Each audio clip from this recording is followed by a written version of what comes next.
할렐루야. 오늘부터 사사기에 들어갑니다. 지금까지 이 새벽 기도를 통해서 15권의 성경을 했고요. 이제 16번째 성경인 사사기를 보기로 했습니다. 66권 중에서 16권째를 하고 있는데요. 개인적으로는 참 좋습니다. 그리고 이번 사사기는 꼼꼼하게 성경책을 다 읽으려고 하지는 않겠습니다. 그냥 좀 굵직하게 보더라도 사건 중심으로, 그냥 인물 중심으로 그런 내용들을 좀 보는 쪽으로 해서 성경을 일독하겠다 이런 생각보다는 사사기의 내용을 좀 빠르게 파악할 수 있는 쪽으로 하도록 하겠습니다.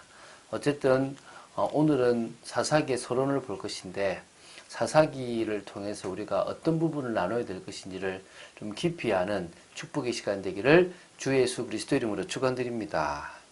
자, 사사기 21장 25절 마지막 절 말씀을 보고 우리 사사기 서론에 대해서 나눠보도록 하겠습니다. 그때에 이스라엘에 왕이 없으므로 사람이 각기 자기의 소견에 옳은 대로 행하였더라. 참 중요한 말씀이라고 보시면 됩니다. 그때에 이스라엘에 왕이 없으므로, 사실은 주 여호와 하나님이 왕이 되셨고 모세를 통해서 왕을 세우지 마라, 내가 왕이다라고 얘기했는데, 다른 나라들처럼 인간적인 왕을 세우고 그 왕과 통해서 이렇게 뭔가를 이렇게 한 나라로서의 어떤 그 권위를 인정받고 싶었던 이스라엘인데요.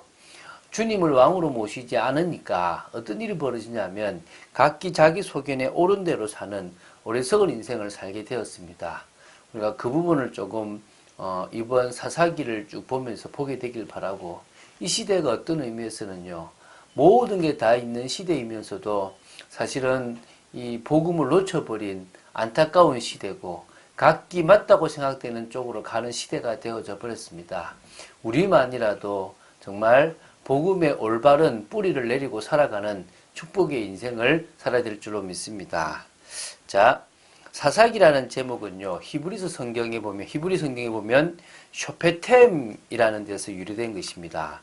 쇼페템은 여호수아 이후부터 사무엘 시대까지 이스라엘의 군사, 사법권을 가진 비상시적이고 비세습적인 지도자들을 지칭하는 용어가 바로 쇼페템입니다. 이것을 한글로 번역하니까 사사가 되었다라고 보시면 됩니다. 그래서 이 사사란 여호수아의 죽음 이후부터 이스라엘의 초대왕 사울의 그 즉위 때까지 약 350년간 이스라엘 전 지파에 대한 어떤 중앙 집권적 헤게모니가 성립되지 않았던 시기에 이스라엘이 내외적으로 위기에 처할 때마다 각 지파별 속에서나 아니면 일부 특정 지역별로 등장한 이스라엘의 어떤 군사, 사법적 어떤 지도자들을 일컬어서 사사라고 얘기합니다. 그래서 사사기란 이 과도기적 체제, 즉 이스라엘 왕이 없었다라는 그 시기에 사사들의 어떤 영웅적인 어떤 에피소드를 중심으로 당시의 그 역사를 하나님의 영적인 관점에서 조명한 어떤 이 책이 사사기라고 보시면 됩니다. 이 사사기는 누가 썼는지 정확하게는 알 수가 없습니다. 그 중에 한 사람이 사무엘인데, 만약 사무엘이 이 책을 기록했다고 한다면 기록 연대는 사울왕 즉위와 사무엘 사망 시기이니까 BC 1050년에서 BC 1017년 요 사이에 기록되지 않았을까라고 생각하는데요. 그냥 편하게 생각하시면 될 것 같습니다. 자, 이 사사기에서는 오늘 봤던 것처럼 이스라엘이 왕이 없다라는 그 시대입니다. 그러니까 이스라엘이 걸었던 그 배교의 길, 또 그 결과적으로 찾아온 종교적이고 도덕적인 타락, 그리고 무정부 상태의 혼란을 이렇게 기록해 놨거든요. 그래서 그 기록을 통하여 우리에게 주시는 신학적인 메시지, 중요한 메시지가 있습니다. 그래서 그때는 이스라엘이 왕이 없었더라는 게 계속 좀 반복적으로 이 후반부에 좀 나오는데요. 그게 어찌 보면 이스라엘의 타락에 이스라엘이 각기 자기 소견대로 옳은 대로 행할 수밖에 없었던 이유입니다. 기준이 사라져 버렸다라고 볼 수가 있겠죠. 그때요, 이스라엘은요, 외적으로부터의 압제, 그리고 그들의 신앙 공동체의 분열, 그리고 종교적인 혼란, 도덕적인 타락, 이런 여러 가지 문제에 딱 직면해 버린 겁니다. 그게 한마디로 이스라엘에는 왕이 없었다라는 그 한마디에 딱 농축되어 있다고 보시면 됩니다. 이스라엘은 왕이 없으니까 그들은 사실은 왕이 필요하다 이렇게 볼 수 있겠지만 사실은 하나님이 그들의 왕인데 그 하나님의 눈에 보이지 않는 하나님을 왕으로 인정하지 않으니까 그 말씀을 기준으로 삼지 않으니까 생긴 문제라고 보시면 되겠습니다. 자, 이 사사기에는요 아주 두드러진 패턴이 있어요. 그게 뭐냐면 잘 살다가 결국은 범죄를 해요. 그래서 우상 숭배를 하거나 타락을 하는 거죠. 그러면요 그 때문에 뭐가 오냐면 결국은 정죄가 일어납니다. 하나님이 그것을 정죄하는 거죠. 그러면 그때 뭡니까? 그 고난을 통해서 하나님 앞에 회개하게 돼요. 회개를 하면 다시 그들을 뭡니까? 구원하시게 됩니다.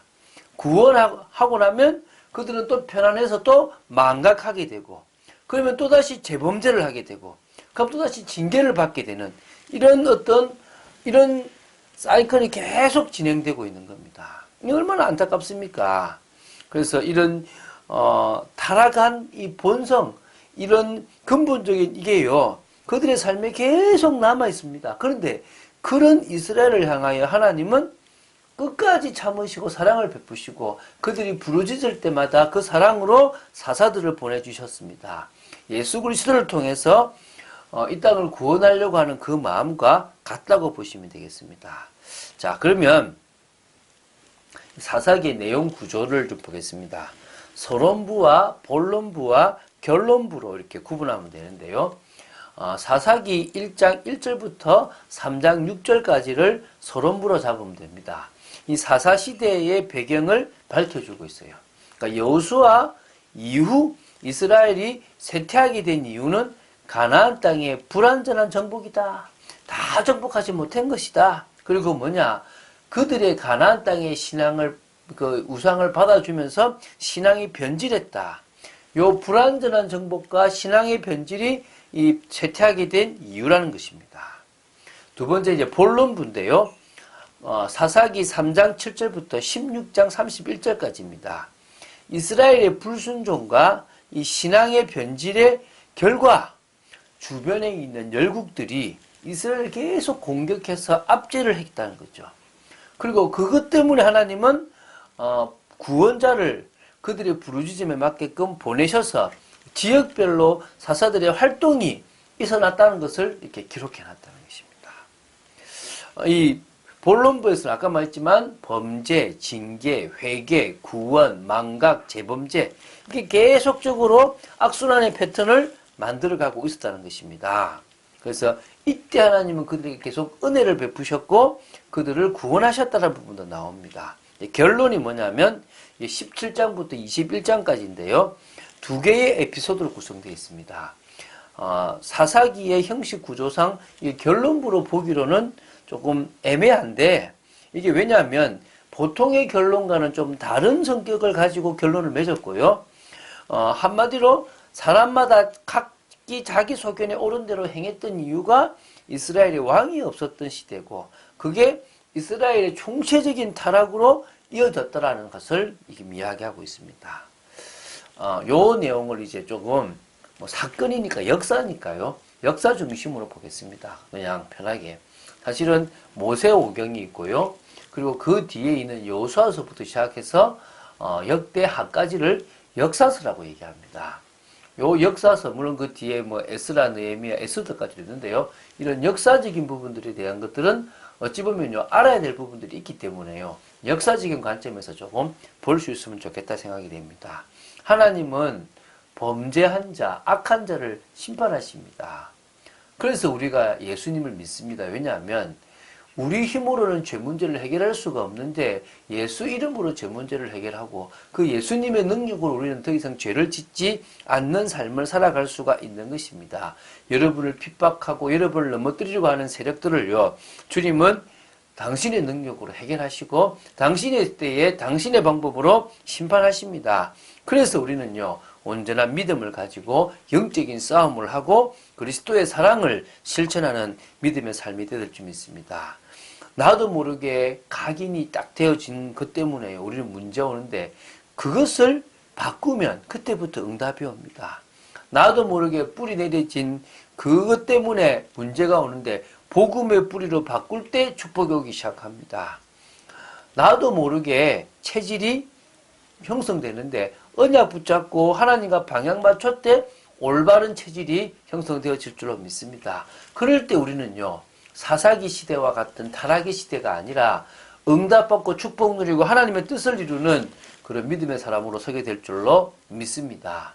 이제 사사기를 보게 될 것인데요, 조금씩 우리가 보면서 하나님의 역사를 보는 그런 귀한 시간 되기를 주 예수 그리스도 이름으로 축원드립니다. 주는 그리스도시요 살아계신 하나님의 아들이심을 고백합니다. 이제 사사기를 봅니다. 어찌 보면 이 시대가 각기 자기의 소견에 옳은 대로 행하는 악한 시대가 되어져 버렸습니다. 보수와 진보, 여기에 신앙인들이 나눠지고 아버지 하나님 맞다고 생각되는 것을 주장하며 살아가는 그런 악한 시대가 되어져 버렸습니다. 이 악하고 음란한 시대에 세대에 저희들은 온전한 말씀 속에 거하는 축복 있게 해주시고 성령의 역사로 하나님의 말씀이 사실적으로 이해되어지고 믿어지는 축복 있게 하여 주시고 하나님이 원하시는 각인 뿌리 체질이 되어지게 하여 주시옵소서. 주 예수 그리스도 이름으로 기도드립니다. 아멘.